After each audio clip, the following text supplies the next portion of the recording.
السلام علیکم ورحمۃ اللہ وبرکاتہ۔ الحمد للہ رب العالمین والعاقبۃ للمتقین والصلاۃ والسلام علی نبینا محمد بن عبد اللہ صلوات اللہ وسلامہ علیہ وعلی آلہ وازواجہ واصحابہ ومن والاہ الی یوم الدین۔ اعوذ باللہ من الشیطان الرجیم، بسم اللہ الرحمن الرحیم۔ ومن احسن دینا ممن اسلم وجہہ للہ وہو محسن واتبع ملۃ ابراہیم حنیفا واتخذ اللہ ابراہیم خلیلا۔ آج کے اس زوم پروگرام میں حاضری دینے والیاں ہماری اسلام پسند مائیں، بہنیں، بیٹیاں اور بچیاں اور دیگر سامعین کرام، اللہ تعالی ہم سب کا اکٹھا ہونا قبول فرمائے اور ہم سب کی نیتوں میں اخلاص اور عمر اور علم اور عمل میں برکت عطا فرمائے اور قبول فرمائے، اور اللہ تعالی صحت کے ساتھ تندرستی کی نعمتوں سے مالا مال کرتے ہوئے ہر دکھ، بیماری اور مصیبت سے مامون اور محفوظ رکھے، آمین۔ میری ماؤں اور بہنوں اور دیگر سامعین کرام، یقیناً یہ اللہ تعالی کا بہت ہی بڑا احسان، کرم اور مہربانی ہے کہ اللہ تعالی نے ہم سبوں کو اکٹھا بیٹھ کر عقیدے کی باتیں، دین کی باتیں سیکھنے اور سکھانے کا موقع عنایت کیا ہے، اور ایسے دینی پروگرام میں حاضری ہمیں اخلاص نیت کے ساتھ کرنی چاہیے، کیونکہ یہ وہ دینی مجلس ہے جس کے اندر رحمت کے فرشتے حاضری دینے والوں پر اپنی رحمت کے پر بچھائے ہوئے ہوتے ہیں۔ مچھلیاں پانی میں دعائیں کرتی ہیں اور چونٹیاں سوراخ میں دعائیں کرتی ہیں، اور عقیدے کا علم حاصل کرنا، دین کی سمجھ حاصل کرنا، یہ بہت ہی بڑا اونچا مرتبہ اور اونچا رتبہ ہے۔ اللہ تعالیٰ اس دینی مجلس میں جو بھی برکتیں اتارے یا اتار رہا ہے، اس سے ہم سب کو مالا مال فرمائے، آمین۔ پچھلے درس میں، عقیدے کے اس کورس کے اندر پچھلے درس میں میں نے عقیدے سے متعلق سوال اور جواب کی شکل میں کچھ اہم باتیں بتلانے کی کوشش کی تھی، اور آج بھی ذرا غور سے آپ لوگ سنیں گے عقیدے ہی سے متعلق، کیونکہ عمل میں سب سے پہلا عمل ضروری ہے کہ آدمی اپنے عقیدے کی اصلاح کرے، سدھار کرے، اور عقیدے کو اچھی طرح سمجھے اور جانے۔ تو عقیدے ہی سے متعلق آج کے اس درس کا پہلا سوال ہے۔ امید کہ آپ لوگ کاپی لے کے بیٹھے ہوں گے، ضرور لکھیے گا، اور یقیناً یہ لکھنا چاہیے تاکہ بعد میں آپ لوگوں کو ریوائز کرنے میں آسانی رہے، خود سیکھ کر کے اپنے بچوں کو سکھانے کے لیے آسانی رہے۔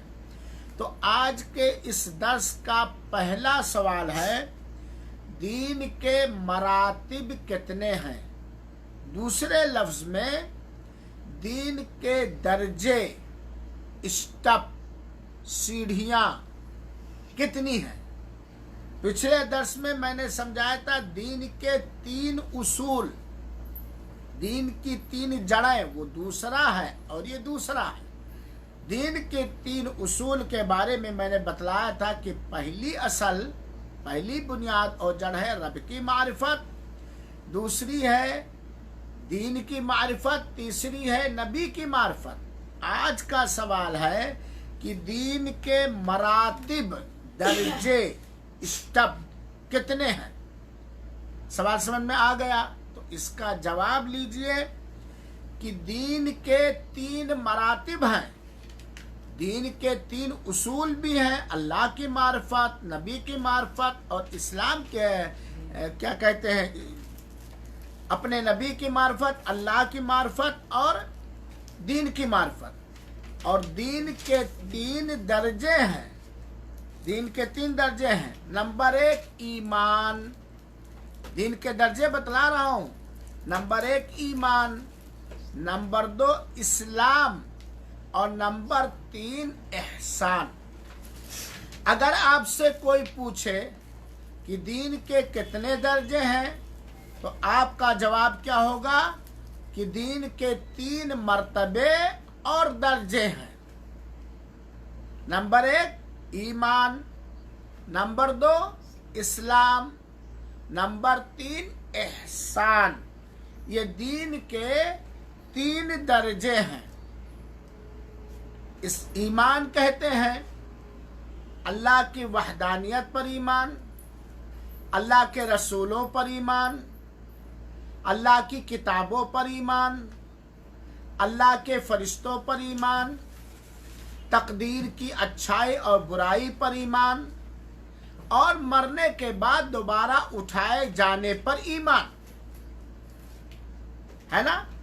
ایمان کے 6 ارکان ہیں، ہے نا؟ اور اسلام کا معنی میں آگے بتلانے سے پہلے احسان کا مطلب بتلا دوں، اور آگے آئے گا۔ احسان کا مطلب یہ ہے کہ آدمی جب اللہ تعالی کی بندگی اور عبادت کے لیے تیار ہو تو اس کے دل میں یہ خیال ہو کہ وہ اللہ تعالی کو گویا دیکھ رہا ہے۔ اس طرح اخلاص، خضوع اور دل کی حاضری ہو کہ لگے کہ وہ اللہ تعالی کو دیکھ رہا سامنے، بالکل ایسا محسوس ہو، ایسا لگے۔ اور اگر یہ کیفیت نہیں پیدا ہو پا رہی ہے تو کم سے کم یہ کیفیت پیدا ہو کہ اللہ مجھے دیکھ رہا۔ مثال کے طور پر احسان کا مطلب سمجھا رہا ہوں۔ آپ نماز پڑھنے کے لیے کھڑی ہوئی یا کوئی ہمارا بھائی نماز پڑھنے کے لیے کھڑا ہو تو اس طرح خضوع اور خشوع اور دل کی حاضری کے ساتھ کھڑا ہو کہ گویا وہ اللہ کو دیکھ رہا، اللہ کے سامنے بالکل کھڑا ہے۔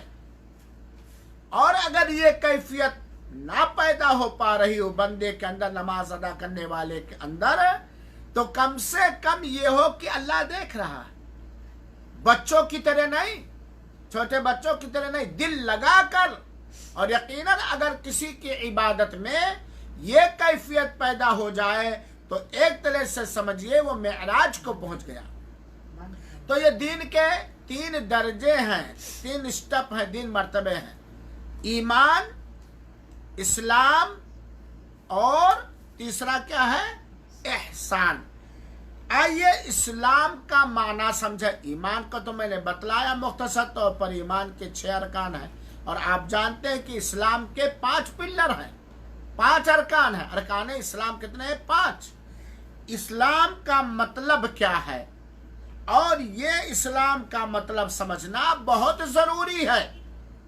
بہت سارے مسلمان بس اپنے آپ کو مسلمان سمجھتے ہیں، حالانکہ اسلام کا جو معنی ہے، اسلام کا جو مطلب ہے، وہ اپنے اندر پیدا نہیں کر پاتے، اور نہ وہ جانتے۔ کسی سے جا کے پوچھ لیجئے اسلام کسے کہتے ہیں تو یقیناً نہیں بتلا پائیں گے۔ تو آئیے اسلام کا معنی ہم بتلائیں۔ شریعت مطہرہ کے اندر، شریعت کے اندر وہ شریعت و پاک شریعت جسے اللہ تعالی نے اتارا ہے اور ہمارے اور آپ کے لیے منتخب کیا ہے اور پسند فرمایا ہے، اور وہ اسلام جسے اللہ تعالیٰ نے مکمل کر دیا ہے، اس میں کسی طرح کی کمی اور بیشی کی بالکل گنجائش نہیں ہے۔ اور اگر کوئی شخص اللہ تعالیٰ کے ہاں حاضر ہوا اور اس نے اسلام کے علاوہ کوئی دین لے کر کے گیا تو اللہ تعالیٰ کو اسلام کے علاوہ کوئی دوسرا دین قبول نہیں ہے۔ وَمَن يَتَّبِعْ غَيْرَ الْإِسْلَامِ دِينًا فَلَن يُقْبَلَ مِنْهُ، اگر کسی شخص نے بطور دین اسلام کے علاوہ کسی دوسرے دین کو سمجھا تو قطعاً اس کا یہ دین قبول نہیں ہوگا۔ اور ظاہر سی بات ہے کہ اسلام دین کے ماننے والوں ہی کے لیے اللہ تعالیٰ نے جنت بنائی ہے، اور اللہ کی زمین پر انہی کو جینے اور رہنے کا حق بھی ہے۔ تو اسلام کا شریعت کے اندر کیا معنی مفہوم ہے؟ میری ماں اور بہنوں، اسلام کے اندر 3 چیزیں ہیں۔ کتنی چیزیں ہیں؟ 3 چیزیں ہیں۔ نمبر 1، اللہ کی توحید کا اقرار کرنا۔ اب آپ اسلام کی تعریف اور معنی مطلب سمجھنے کے بعد دیکھ لیجئے کہ کتنے لوگ مسلمان ہیں اللہ کی زمین پر، اور جو دھوکے میں ہیں ان کے تئیں ہماری ذمہ داری کیا ہے۔ نمبر 1، اسلام کا معنی اللہ کی توحید کا اقرار کرنا، اللہ کی توحید کو تسلیم کرنا، ماننا۔ یعنی نمبر 1 اسلام کے مفہوم میں یہ اقرار کرنا، یہ اعتراف کرنا، یہ ماننا زبان سے بھی اور دل کی سچائی سے بھی کہ اللہ تعالی اکیلا ہر عبادت کا حقدار ہے۔ اللہ ایک ہے، اپنی ذات میں بھی اللہ ایک ہے، اور اپنی قدرت میں بھی اللہ ایک ہے، اور اپنے حقوق میں بھی اللہ ایک ہے، اور اپنی تمام مخلوقات کی عبادت کا بھی اللہ اکیلا تنہا حقدار ہے۔ اللہ کی توحید کو تسلیم کرنا پہلی چیز اسلام کے اندر ضروری، اللہ کی توحید کو ماننا۔ اور کلمہ طیبہ کے اندر بھی پہلے یہی کہلوایا گیا ہے، لا الہ الا اللہ، کوئی عبادت کے لائق نہیں سوائے اللہ تعالی کے۔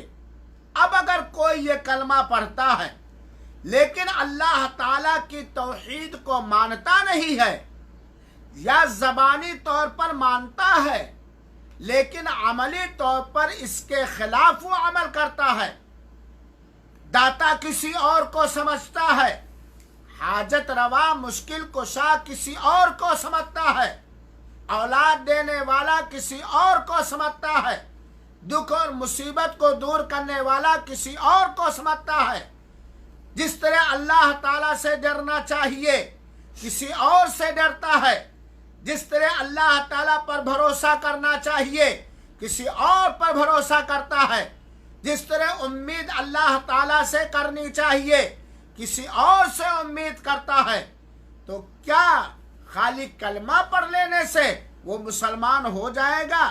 اسلام کے اندر 3 چیزیں ہیں، ان تینوں چیزوں میں سے پہلی چیز ہے اس بات کو ماننا، تسلیم کرنا، اعتراف کرنا، اقرار کرنا کہ اللہ تعالی ہی اکیلا تنہا ہماری عبادتوں کا حقدار ہے، اور سب کچھ اپنی ذات، اپنے اختیارات، اپنی قدرتوں میں، اپنی خوبیوں میں، اپنی صفات میں وہ اکیلا ہے، اس کا کوئی بھاگیدار، ساجھیدار، پارٹنر اور شریک نہیں ہے۔ بڑے خوش نصیب ہیں وہ لوگ جنہیں اللہ تعالی نے توحید والا بنایا، اور توحید کے خلاف جتنی چیزیں ہیں ان ساری چیزوں سے بچنے کی توفیق دی یا توحید کی سمجھ دے دی میری ماؤں اور بہنوں۔ نمبر 2 ہے کیا لا الہ الا، ٹھیک ہے ہم مانتے ہیں اللہ ایک ہے، اللہ ہی سب کچھ ہے، یہ ہے وہ ہے، لیکن دوسری چیز ہمارے اندر نہیں، تو دوسری چیز کیا ہے؟ اللہ تعالی کی اطاعت کرتے ہوئے اس کی فرما برداری کرنا، اللہ کو ایک ماننا، اللہ کی توحید کو اقرار کرنا، ساتھ ہی ساتھ اللہ تعالی کی اطاعت و فرما برداری کرنا۔ زبان سے کہہ بھی دیا لا الہ تو کیا حاصل، دل و دماغ مسلمان نہیں تو کچھ بھی نہیں، ٹھیک ہے ہم کرتے ہیں، یقین کے ساتھ تسلیم کرتے ہیں کہ اللہ اپنی ذات میں، اپنی صفات میں، اپنی خوبیوں میں، اپنے اختیارات میں وغیرہ وغیرہ ایک ہے، لیکن ہم نماز نہیں پڑھتے، ہم روزہ نہیں رکھتے، ہم واجب عمل نہیں کرتے، ہم ان کاموں سے بچتے نہیں جن کاموں سے بچنا منع کر دیا، ضروری کر دیا ہے، کہا کہ ہم مسلمان ہوں گے؟ اللہ کی فرما برداری کرنا، اللہ کے حکم کو ماننا، اللہ کی تابع داری کرنا، اللہ کی فرما برداری اور اطاعت کرنا، یہ اسلام کا مفہوم ہے۔ اللہ کو ایک مانتے ہوئے اس کے حکم کے آگے اپنے سر کو جھکا دینا، اپنے تسلیم رضا کو خم کر دینا، اللہ کی اطاعت کرنا اور اللہ کی فرما برداری کرنا، یہ اسلام کا دوسرا شق ہے۔ تیسری چیز کیا ہے؟ اللہ تعالی کے ساتھ شرک نہ کرنا، جان بوجھ کر نہ چھوٹا شرک کرنا اور نہ بڑا شرک کرنا۔ دوسری چیز اسی میں شرک کرنے والوں کو ناپسند کرنا، ان سے نفرت کرنا، انہیں پسند نہ کرنا، یہ اسلام کا مفہوم ہے۔ میری ماں اور بہنوں، سامعین کرام، اسلام کا مفہوم ہم سمجھ گئے؟ پھر سے میں دہرا رہا ہوں، اسلام کہتے ہیں کہ اللہ تعالی کی توحید کو تسلیم کرتے ہوئے اس کی اطاعت اور بندگی اور فرما برداری کرنا اور اس کے ساتھ شرک نہ کرنا اور شرک کرنے والوں کو ناپسند کرنا، یہ تینوں چیزیں اللہ کی توحید کا اقرار، اللہ کی اطاعت و فرما برداری، اللہ تعالیٰ کے ساتھ شرک نہ کرنا اور شرک والوں کو ناپسند کرنا، جب یہ تینوں چیزیں بیک وقت پائی جائیں گی، ظاہری اور اندرونی، تب جا کر کے کوئی مسلمان ہوگا، تب جا کر کے مسلمان کوئی ہوگا۔ اب آپ کے سمجھ میں اگر یہ بات آ گئی ہے تو آپ دیکھیے، ہر کلمہ پڑھنے والے پر جنازہ پڑھا جاتا ہے، ہر ایک کو مسلمان سمجھا جاتا ہے، ٹھیک ہے ہم پاسپورٹ میں، اقامہ میں، خاندانی اعتبار سے، نام کے اعتبار سے، سماجی اعتبار سے مسلمان مانے جا رہے ہیں اور اوپر سے حکم یہی لگایا جائے گا، لیکن حقیقت میں مسلمان کون ہے؟ اہل اسلام کون ہے؟ چنانچہ میری ماں اور بہنوں اور سامعین کرام، اسلام کا مفہوم ہم اچھی طرح سمجھ لیں اور اسلام کا معنی ہم اچھی طرح جان لیں اور اس پر عمل کریں۔ اللہ کی توحید کو تسلیم کرتے ہوئے، مانتے ہوئے، اللہ کی عبادت کرنا، اللہ کی فرما برداری کرنا اور اللہ کے ساتھ شرک نہ کرنا اور شرک کرنے والوں کو ناپسند کرنا، یہ تین چیزیں جس کے اندر پائی جائیں گی وہ صحیح اور سچا مسلمان ہوگا۔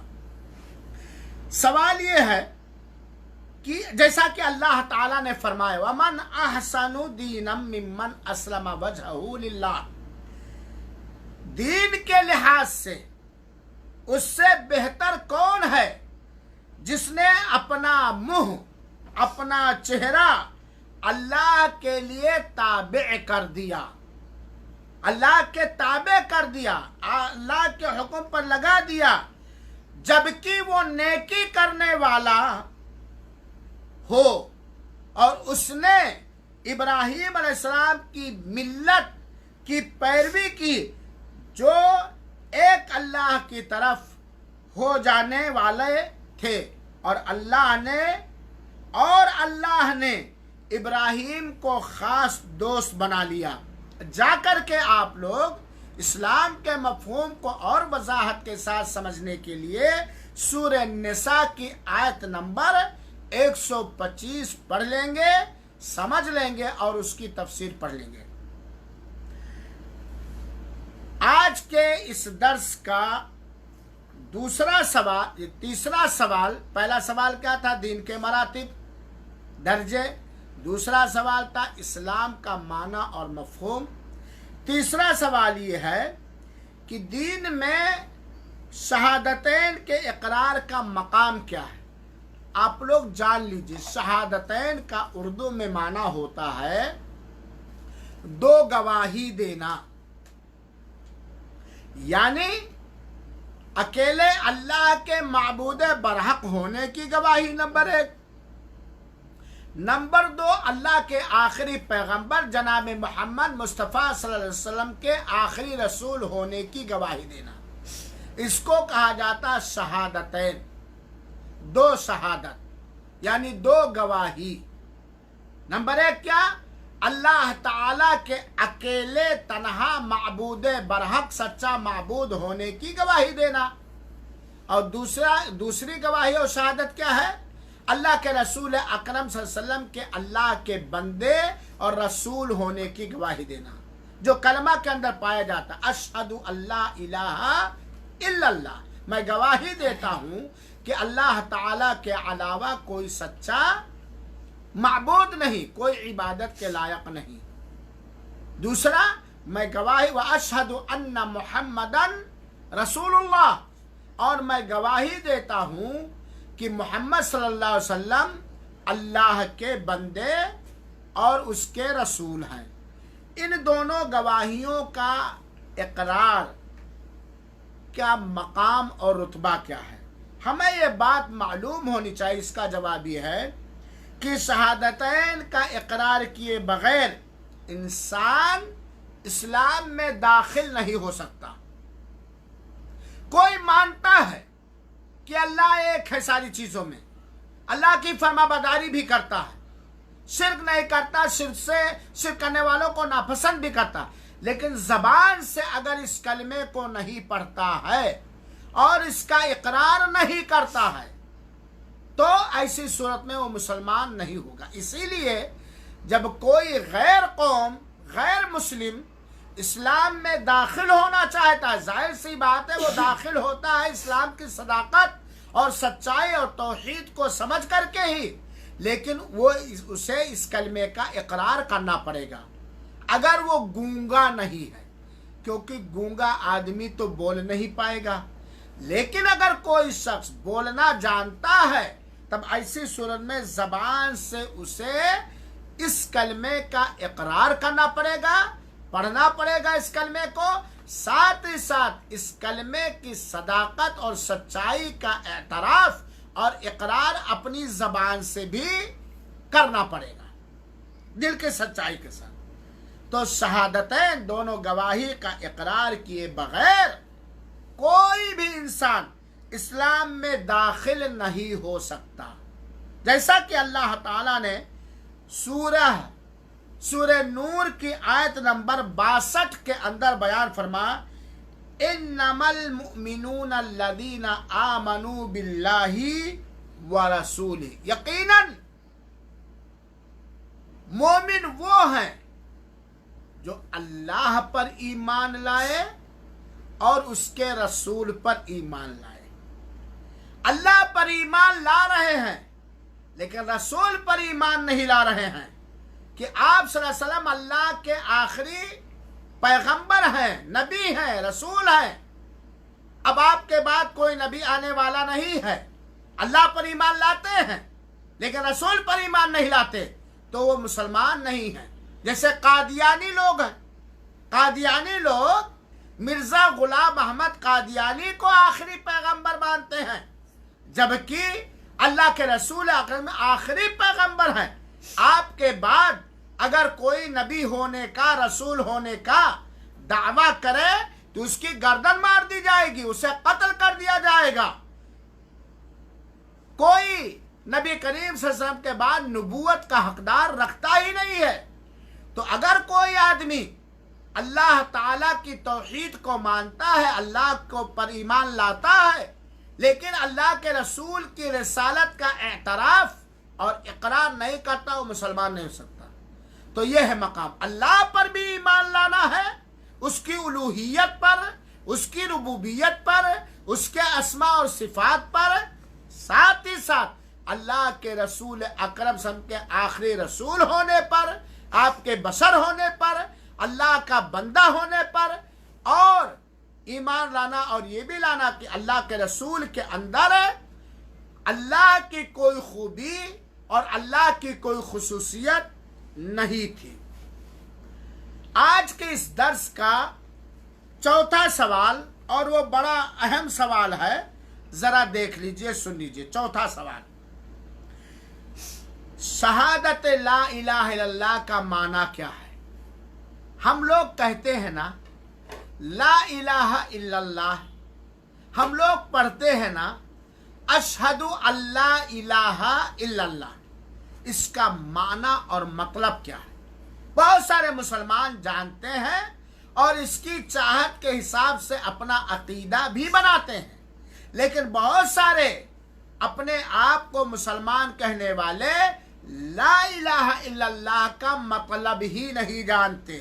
تو میری ماں اور بہنوں اور سامعین کرام، اس کا جواب کہ لا الہ، اور یہ جاننا ضروری ہے، جاننے کے ساتھ ساتھ جو ہمارے گھر کے بچے بڑے ہونے لگے ان کے دل میں اسے پیوست کرنا، بٹھانا بھی ضروری ہے۔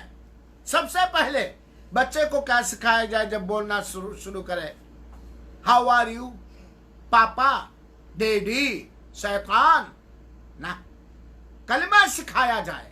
اور جو بڑے ہوں ایسے ہی لا الہ الا اللہ کا معنی اور مطلب ان کے دل و دماغ میں حاضر کیا جائے، بٹھایا جائے، اس طرح بٹھایا جائے کہ بالکل وہ بڑے ہونے کے بعد بھی اس معنی کو اچھی طرح سمجھیں اور جانیں۔ بہت ساری عورتیں مفہوم اچھی طریقے سے اس کا سمجھتے نہیں۔ لا الہ الا اللہ کا معنی کیا ہے؟ اس کا معنی مختصر طور پر آپ کے ذہن و دماغ میں بٹھانے کے لیے میں سمجھانا چاہتا ہوں کہ لا الہ الا اللہ کا اردو میں ترجمہ ہوگا لا الہ،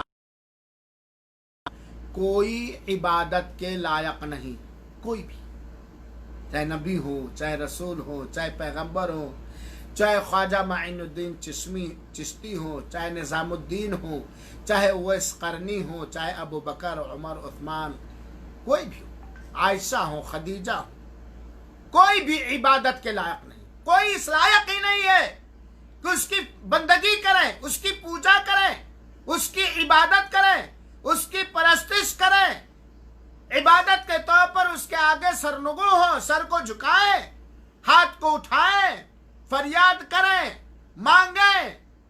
جن چیزوں کے دینے کا اختیار اسے نہیں ہے، کوئی بھی نہیں ہے، چاہے چھوٹے قبے مزار والا ہو، چاہے بڑے قبے و مزار والا ہو، چاہے چھوٹا نبی ہو، چاہے بڑا نبی ہو، چاہے چھوٹا فرشتہ ہو، چاہے بڑا فرشتہ ہو، چاہے وہ فرشتے ہو جن کو جو اللہ تعالیٰ کے عرش مبارک کو اٹھائے ہوئے ہوں، چاہے وہ فرشتے ہو جبریل امین جو قرآن لایا کرتے تھے، وہی لائق، کوئی عبادت کے لائق نہیں۔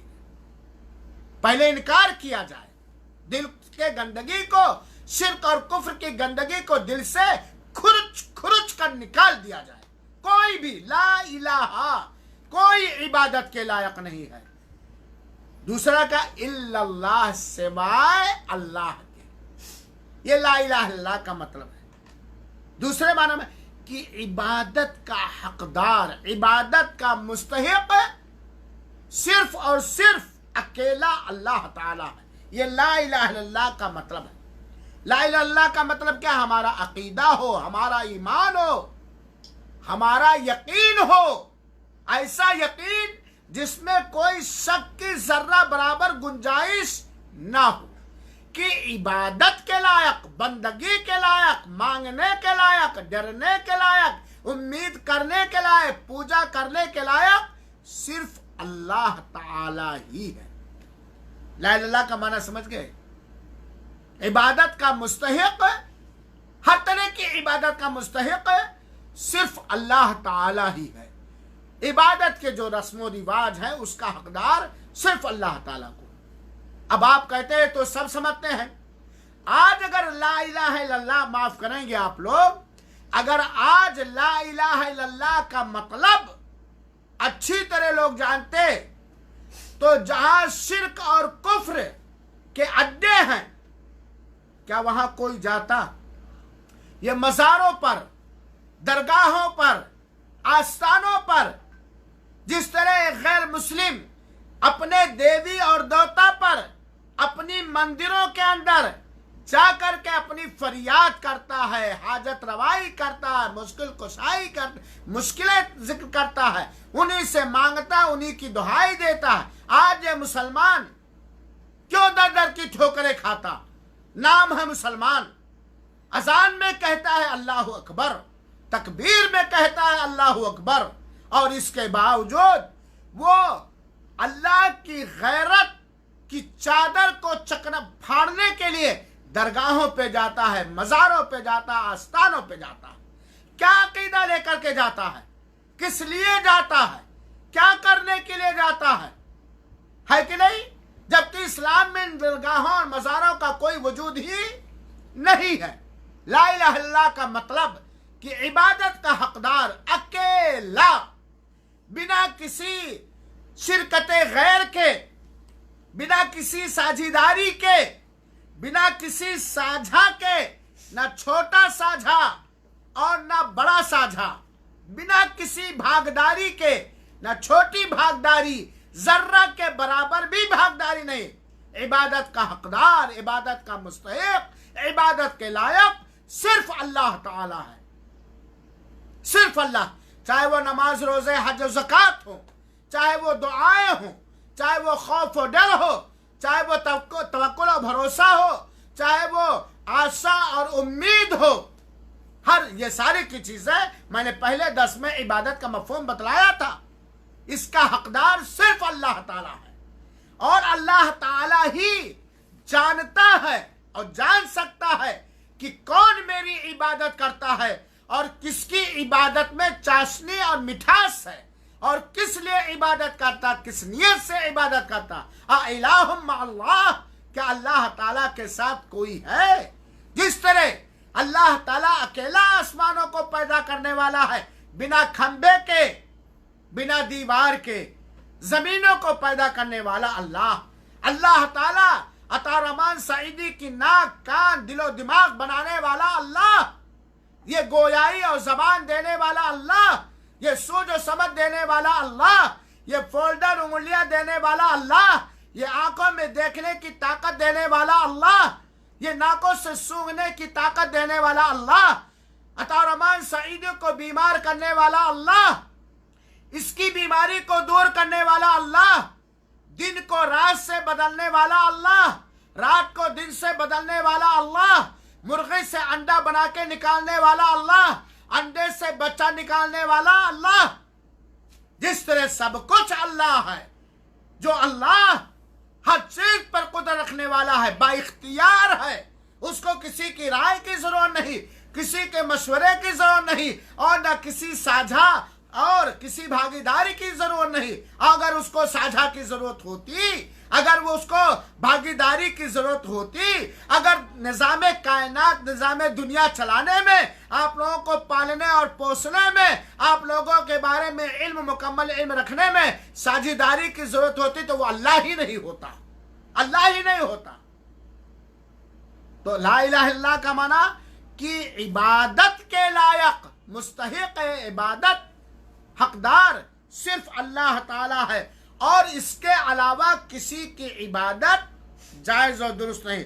اللہ تعالیٰ نے فرمایا ہے میری ماں اور بہنوں اور ساتھیوں، سورہ حج کی آیت نمبر 62،